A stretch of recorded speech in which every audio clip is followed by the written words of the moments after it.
UAPJO en frecuencia. Esta es una producción de la Dirección de Formación Integral del Estudiante de la Universidad Autónoma Benito Juárez de Oaxaca, con la participación del Consejo Estatal para la Prevención y Control del SIDA. Conducen Laura Gil y Oscar Gasly. Orgullosamente UAPJO. Comenzamos. Muy buenos días, qué gusto saludarles. Esto es UAPJO en frecuencia. Mi nombre es Laura Gil y, como siempre, un placer llevar hasta ustedes una emisión más del programa de la Dirección de Formación Integral del Estudiante a través de Radio Universidad. Esta es la sección Tutorando Ando y en esta ocasión, qué gusto volver a entrevistar al doctor Carlos Alfonso Curiel Peña. ¿Cómo le va, doctor? Hola, ¿cómo estás? Bien, gracias. Pues aquí con todo el gusto y el agradecimiento de nuevamente estar con ustedes. Voy a permitirme leer algunos datos del currículum del doctor. Él actualmente trabaja en la Universidad de Guanajuato, en la Escuela de Nivel Medio Superior de Silao. Es doctor en Educación por la Universidad Continente Americano de Irapuato, maestro en Desarrollo Docente y licenciado en Psicología por la Universidad Quetzalcóatl de Irapuato. Es coordinador de tutoría y profesor investigador, también coautor de libros de texto sobre tutoría y psicólogo independiente con práctica privada. Muchas gracias, un placer volverlo a tener en este espacio para abordar el tema de la tutoría y el desarrollo de habilidades de estudio independiente.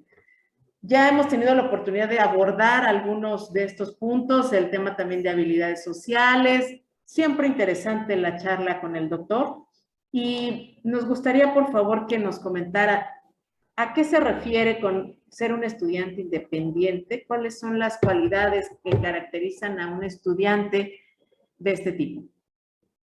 Muy bien. Pues realmente me voy a ir un poquito más atrás y tenemos que entender que es un estudiante, ¿no? Para después irnos a una gran habilidad que es precisamente la independencia. De acuerdo. Realmente estudiar significa, en un sentido muy práctico, tratar de entender la vida. Si lo vemos de esa manera, todos estudiamos, ¿no? De manera empírica o de manera científica. Es decir, siempre estamos tratando de entender la vida, lo que pasa, preguntamos, vamos a un libro, ahorita con las maravillas del internet, o sea, todo, ¿no? Entonces, todos tenemos esta gran habilidad que es la búsqueda de los conocimientos que cada uno quiere conocer, quiere tener. Entonces, todos tenemos cierto grado de independencia, pero como una habilidad, tenemos que entender que la independencia es una capacidad de lograr autonomía y autosuficiencia, estas dos cosas. Y en este sentido, un estudiante independiente es un estudiante que se conoce, eso es parte de la autonomía, se conoce, sabe qué es lo que quiere, por ende, reconoce sus estilos de aprendizaje, reconoce sus métodos de estudio, la manera en que aprende mejor, cómo, hasta los horarios. No todos, hablando ya académicamente, no todos estudiamos fácilmente a la misma hora. Unos es en la mañana, otros en la noche, en la madrugada. Es decir, parte del autoconocimiento hasta aquellos que estudian con música, con la tele prendida, con el celular y que estamos hablando de estilos de aprendizajes que no son malos, pero tienes que conocerte, eso es autonomía. Y una autosuficiencia, reconocer que yo necesito cubrir mis necesidades, eso es autosuficiencia. Y entonces conocer cuáles son mis necesidades de la vida, en la escuela, qué otras aptitudes, capacidades requiero para poder enfocarme a eso, ¿no? Y entonces seguir, en este caso, tratando de aprender de una manera que le llamaría yo en libertad. Eso es lo que conlleva un estudiante independiente, el que ejerce su libertad para aprender de manera general, y digo general, pues lo que cree necesario, ¿no? También la libertad implica muchas cosas, ¿no? Dentro de ellas, pues, el hecho que de repente también crecer duele, como dicen. Entonces, para lograr esta independencia, primero tendría que adquirir una serie de habilidades y la independencia es como consecuencia de... Sí, yo te diría que es una especie de espiral, un vaivén. ¿A qué me refiero? La independencia requiere el ejercicio de otras habilidades. Ya mencioné autonomía, autosuficiencia. Yo comúnmente les digo, a ver, un estudiante necesita por lo menos 4 habilidades, que son para mí como las máximas hasta en la vida de cualquier ser humano. Autonomía, independencia, respeto y libertad. Y me ha tocado ocasiones en que dicen, ¿y dónde queda la responsabilidad? ¿Qué crees? La responsabilidad entra en la autonomía. O sea, dentro de estas 4 habilidades están precisamente más habilidades, ¿no? Dentro de la autonomía, la propia responsabilidad. Dentro de la autosuficiencia, la propia asertividad, que también se habla muchísimo de la asertividad. Dentro de lo que es el respeto, entra la organización de tus propias actividades y la administración del tiempo.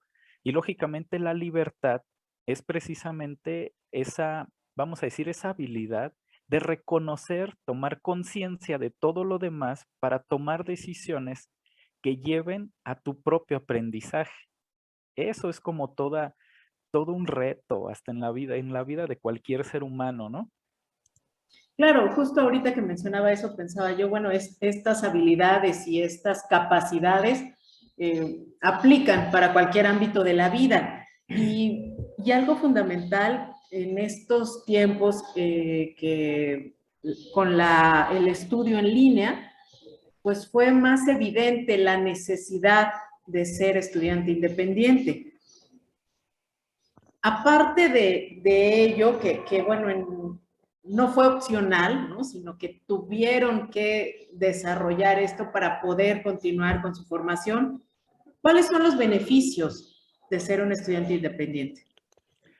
Híjole, yo creo que los beneficios son muy, muy grandes, muy altos, digámoslo de esa manera. Yo creo que la propia palabra lo dice, no estar dependiendo de los demás, dependiendo en este caso y en muchas ocasiones de una escuela, de un profesor o de varios profesores, de otros compañeros, como muchos. En esta, yo te voy a decirlo de esta manera, me voy a atrever a generalizar. En nuestra cultura mexicana, la educación es muy dependiente. Si el profesor no me lo da, entonces yo me quedo carente de esa información o de ese aprendizaje. Estamos esperando que el profesor, que la escuela, que otros me digan qué hacer, cómo hacerlo, qué aprender, de qué libro, ¿no? Y eso nos habla de un grado de dependencia muy alto, por lo menos hablando en la cuestión educativa, que podemos, Y yo creo que también decirlo en seguramente de mucho. frustración, ¿no? Claro, claro, porque lógicamente cuando yo dependo de alguien, siempre estoy a merced del control del otro, ¿sí? Eso es importante y por ende me frustra el no tener lo que, vamos a decir, el otro, entre comillas, me promete por depender. Entonces, imagínate, el mayor beneficio es precisamente saber ejercer tu independencia y libertad en tu vida. Y aquí viene todo lo demás, la toma de decisiones, la comunicación, la asertividad, o sea, todo. Y esto aplica en tu vida. Por eso yo creo que ahorita hablamos y está muy de boga todavía esto de las competencias para la vida, ¿no? Que al final son todas estas habilidades que se supondría, y lo pongo de esta manera, se supone que todos los adultos tenemos. Y entonces ahí es donde también yo creo que entraríamos un poquito en dilema y decir realmente qué tanto tenemos los adultos de esto para podérselo, en este caso, modelar, compartir, informar a los estudiantes. Y entonces se convierte en todo un reto, porque los beneficios son muy grandes, pero digamos el costo de estos beneficios es precisamente el poder, ahora sí que atorarle, digámoslo así, ¿sí? Ser disciplinado con estas habilidades y no creer que son de la noche a la mañana. Y en cada etapa de la vida se tienen que ir reajustando y reajustando y reajustando. No es lo mismo en cada etapa. Entre más crecemos, se supone que más independencia logramos, pero realmente cuánta logramos, ¿no? Y entonces ahí entra todo este dilema. Pero imagínate el gran beneficio de ejercer tu libertad, tu independencia y de ahí autonomía, autosuficiencia, asertividad, toma de decisiones. la seguridad propia, la confianza contigo mismo, el autorrespeto, la propia autoestima. Entonces, imagínate los grandes beneficios que conlleva esta cuestión de lograr una independencia, que no es fácil, vuelvo a aclarar, no es de la noche a la mañana, pero claro que es posible y muchos lo logran y trabajando en eso. Oiga, doctor, y también está la otra cara de la moneda. Hay quien lo logró, quien fue resiliente, quizá tenía otras herramientas previas y bueno, durante esta etapa perfeccionó, adquirió habilidades, pero hay también quien no. ¿Cómo fomentar esta independencia en la virtualidad? Ujú. Hay algo muy interesante. Eh, Voy a irme de lo general hacia lo particular. A veces no logramos todavía entender la educación que llamamos virtual a distancia. Cada educación debe de ser diferente y concebirla desde diferente perspectiva, ¿no? Paradigma. Am, yo voy a hablar en este sentido de cosas que yo escuchaba entre compañeros que pasaba, ¿no? Queríamos dar, algunos profesores, las clases como si fuera presencial. ¿Sí me explico en esto? Pero la educación virtual necesita manejar cuestiones sincrónicas y asincrónicas. ¿Qué quiere decir esto? Que el profesor está, lógicamente, para informar, pero no puede abarcar realmente todo el tiempo como si fuera presencial. Necesito dejar un tiempo para que los estudiantes hagan lo que llamamos la cuestión, la habilidad de ser autodidactas, que ellos trabajen de manera autónoma. Regresamos a todas las habilidades, ¿no? Que hemos venido trabajando. Pero si también el alumno quiere ver la educación virtual como una cuestión presencial, no se va a lograr. Se necesita concebir de diferente manera, presencial, virtual, mixta, híbrida. Es diferente, son diferentes. Hay que buscar, son metodologías diferentes. Entonces, si un estudiante está acostumbrado totalmente a lo presencial, como antes de la pandemia, el confinamiento se venía trabajando, por lógica de golpe, cuando le dicen, vas a entrar a la virtualidad, pues lógicamente, ahora sí que tanto profesores como estudiantes lo voy a decir así, se sacaron de onda, como se dice coloquialmente, ¿no? Y al estudiante le costó mucho más trabajo, a pesar, y lo digo así, de que se supone que maneja mejor las tecnologías que los adultos. Y digo a pesar. Entonces, y se los digo hasta por cuestión de experiencia, ¿no? Las plataformas educativas, había alumnos que no sabían utilizarlas. Y me refiero a utilizarlas a cosas tan obvias. No saber en muchas ocasiones escribir un correo electrónico, dónde va el mensaje, dónde va el asunto, hasta ese punto que uno dice, se supone que son cosas obvias. Entonces imagínate el hecho de entender que si desde la propia concepción, perspectiva, la idea de la educación virtual la seguimos teniendo como educación presencial, lógicamente muchos alumnos tronaron en ansiedad, tronaron en métodos de estudio, tronaron en estrategias de aprendizaje, porque no es lo mismo, no te funciona igual. Es otra metodología, es otra manera de verlo, es entender, tomar conciencia es una gran habilidad de que necesito cambiar mis estilos de aprendizaje, mis hábitos, mi manera de ver la educación y que necesito trabajar por y para mi educación. Y eso la mayoría no lo pudo concebir, ni siquiera, yo puedo asegurar, ni siquiera lo pensó, porque estaba aferrado al tratar de ir, digamos, hacia lo presencial nuevamente, ¿no?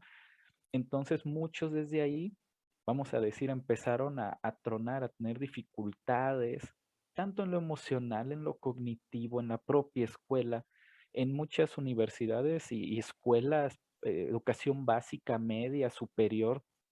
En definitiva, hubo mucho reprobación, rezago, a pesar de que se les ayudó. Y en este caso hasta deserción. porque las metodologías, insisto, querían verlas de la misma manera. Y eso no va a funcionar. Se tiene que cambiar el paradigma. Y desde ahí es lo que a muchos les falló, el cambio de paradigma, la resiliencia, en este caso de ajustarse y de utilizar sus fortalezas, sus habilidades para encaminarlas a la cuestión virtual. Ahí es donde estuvo esta, vamos a decir, para mí como que ese quiebre, ¿no? Y que muchos le batallaron mucho en este sentido. Interesante, doctor. Yo le iba a preguntar justamente cuál había sido el impacto, ¿no? El mundo nos cambió a todas y a todos. Los adultos lo percibimos de una manera, adolescentes de otra, estudiantes de nivel medio y de nivel superior seguramente también distinto. Ya nos comentó un poco del impacto, ¿no? Esto de la ansiedad, en algunos casos rezago, deserción. Y decía usted algo que me parece interesante abundar. Lo importante es cambiar el paradigma, darse cuenta que necesito modificar algo. ¿Cómo llegar a eso? Que es el primer gran paso. Ujú. Yo les hablaba ahorita de esto que se llama, yo le llamo una habilidad, que es totalmente tomar conciencia. Muchos creen que tomar conciencia es darse cuenta. ¿Y qué crees? Solamente es el primer paso real de tomar conciencia. Es un paso nada más. El punto es que tomar conciencia no es fácil para el ser humano. Romper paradigmas no es nada fácil. Esa es una realidad.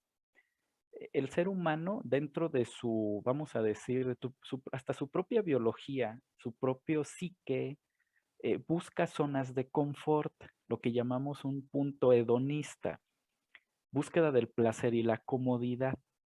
Cuando el cerebro y el cuerpo se acostumbra a algo, va a tener resistencia al cambio. Eso es normal y todo nos ha pasado.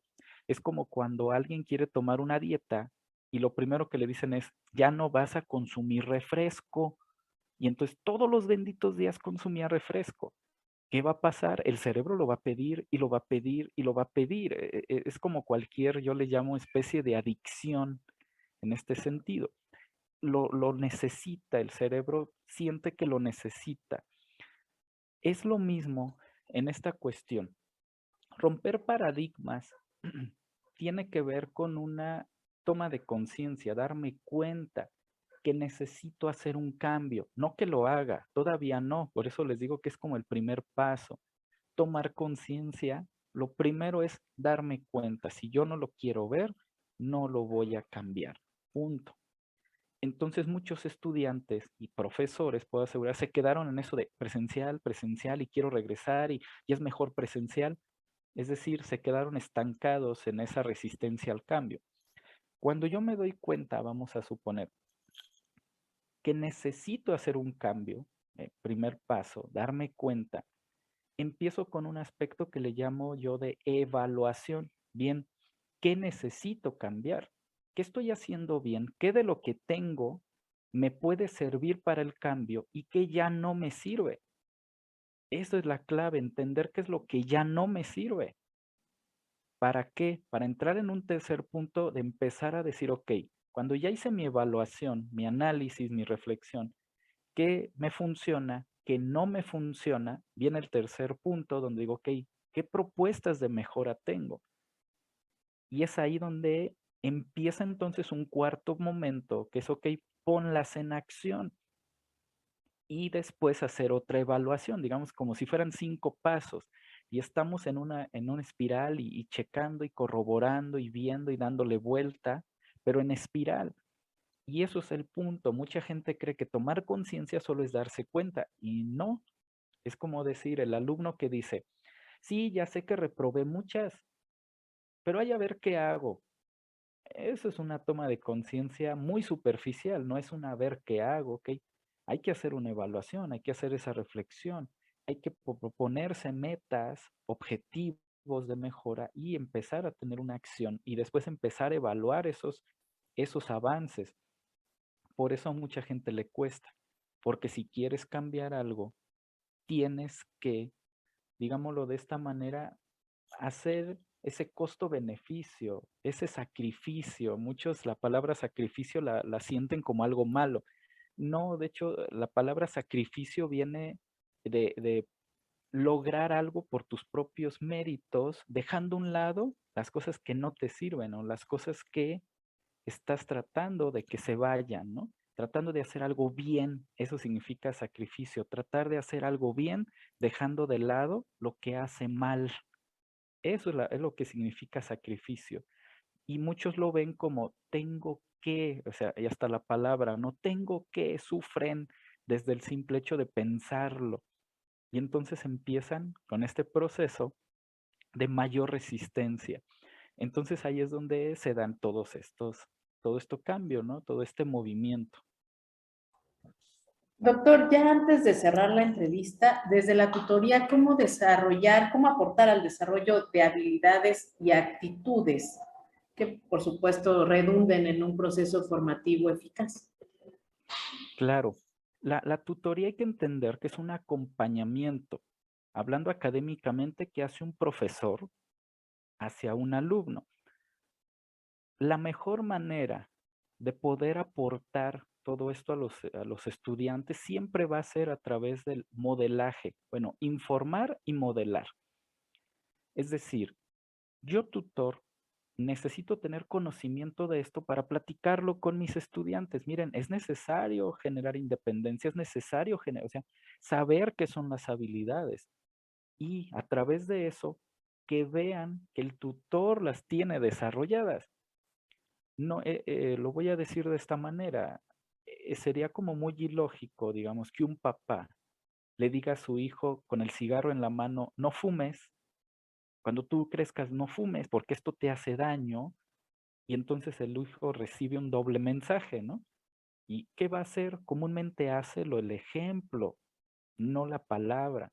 Es lo mismo, es como un tutor que le dice a los estudiantes, a ver, aprendan a organizarse, y ellos ven que sus clases son bien desorganizadas, ¿sí? O que el mismo profesor no administra su tiempo, o que no tiene tolerancia a la frustración el mismo profesor. O sea, a ver, necesito yo decirles qué es, mira, la independencia es esto, la autonomía es esto, y que lo puedan entender, y lógicamente que vean que se modela, que vean que existe, que vean que en un momento dado se está llevando a cabo, no solamente desde la palabra, sino sobre todo desde la propia acción. Pero sí es importante que el tutor, en este caso, informe a los estudiantes, les dé esta opción de cómo desarrollar, cuáles son las habilidades y cómo podría desarrollarlas. Muchas gracias, doctor. ¿Algún mensaje final antes de despedir? Sí, claro. Yo creo que solamente recordar, ¿no? Que ser un estudiante independiente es una decisión personal, es un trabajo propio, es un esfuerzo propio de conciencia, de ir buscando la autonomía, la independencia, el respeto y ejercer todo eso en libertad. No es de la noche a la mañana, pero sí se logra y trae muchísimos beneficios para la vida propia, más que para la escuela, para la vida propia y un futuro. Entonces, es cuestión de irlo trabajando, ¿sí? Muchas gracias, como siempre, por su tiempo, por ser un aliado de la Universidad Autónoma Benito Juárez de Oaxaca. Gracias, doctor Carlos Alfonso Curiel Peña, de la Universidad de Guanajuato. Un placer. Muchas gracias a ustedes. No le cambie, continuamos con Guapo en Frecuencia.